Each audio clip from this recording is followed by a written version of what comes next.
Let's move into listener questions. Neil in Alpharetta says, are there any ways to identify home sellers who might be more motivated than the rest? What a great question. We are dying on the vine trying to buy a home. OMG, I feel for Neil. So there are three things that I would recommend you have your agent do for you to identify sellers that might be more motivated. Number one, identify for you within your geographic area and your price range, and make sure you expand that geographic area and that price range. Have them identify for you any listings that have been on the market for X number of days or longer, and in my opinion, in today's market, that is probably 21 or 26 or 27 days, no more than 30. Because once a home has been on the market for 3 weeks, a seller starts to get discouraged. The seller starts to question the value of the property.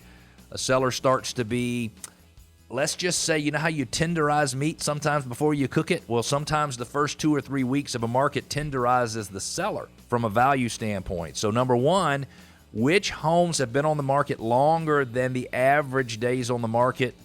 You can certainly start that at 30 days. You can go as low as 21 days. The next thing is listings that have a price decrease. You need to have your agent sending you a list of properties every single week in your price range, in your geographic area. And remember, expand both of those.